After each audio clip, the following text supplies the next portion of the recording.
Salut la team, j'espère que vous allez bien. On se retrouve aujourd'hui pour le WOD de leaderboard de la semaine.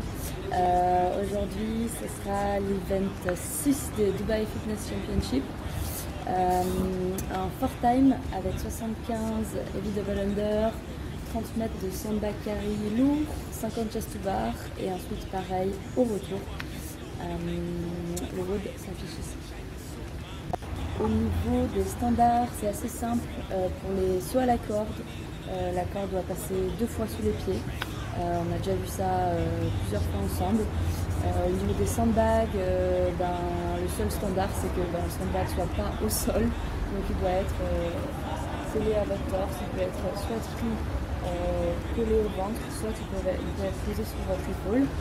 Et sur les chest to bar, vous devez toucher la barre avec votre poitrine. Donc vous allez démarrer 3, 2, 1, go. Vous allez avancer à votre premier plot, réaliser les 25 premiers double saut à la corde. Puis ensuite avancer un mètre après, réaliser les 25 suivants. Et une dernière fois, un plot encore après pour réaliser les 25 derniers. Ensuite, vous aurez une section de 10 mètres pour le sandbag que vous réaliserez donc 3 fois avec un aller, un retour, puis un aller. Pour avancer jusqu'à votre rack, réaliser les 50 chest to bar et le même processus jusqu'au retour. Et ensuite on passe bien sûr la ligne d'arrivée. En termes de stratégie, comme d'habitude on va analyser le WOD en termes de nombre de répétitions. Au total ça fera 50 répétitions de chest to bar, ça fera 150 répétitions de double saut à la corde avec une corde lourde et ça fera 60 mètres de sandbag carry hug avec des sandbags lourds. Au niveau du temps, les meilleurs ce week-end ont réalisé le WOD autour de 5 minutes.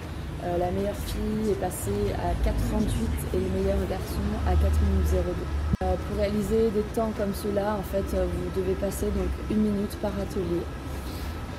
Au niveau des DU, dans tous les cas, vous êtes forcé à les réaliser par 25, ce qui est pas mal parce que ça va en fait vous pacer dans votre rythme et aussi dans votre fatigue du grip. Le grip, c'est clairement ce qui prend le plus cher sur ce WOD, vous vous en doutez. Au niveau du sandbag, essayez de le garder un maximum unbroken et si c'est compliqué, si vous sentez que vous lâchez, essayez en fait de vous pencher en avant, de garder le sandbag sur le genou et de venir le réagripper au lieu de le lâcher. Enfin, pour les chest to bar, forcément vous allez cutter. Je pensais pouvoir tenir unbroken, ça a été impossible. Pareil pour Vic, donc voilà, vous allez forcément cutter. Alors si vous n'êtes pas du tout à l'aise, partez en fait sur un 10 x 5 répétitions dès le départ. Si vous êtes un peu plus à l'aise, ce qu'a fait Victor c'est 15, 15, 10, 10. Et sinon moi j'ai essayé de partir sur un 30, 10, 10. Qui a été pas trop mal, mais vraiment j'ai sous-estimé le sandbag et la corde. Le grip est vraiment très entamé, même en très bon gymnaste, ce sera compliqué. Donc voilà, après il va falloir avancer dans tous les cas. Quelques petits tips, essayez de garder un bloc de magnésie, soit dans votre caleçon. Moi j'avais mon manchon, donc j'ai mis un petit bloc dans mon manchon.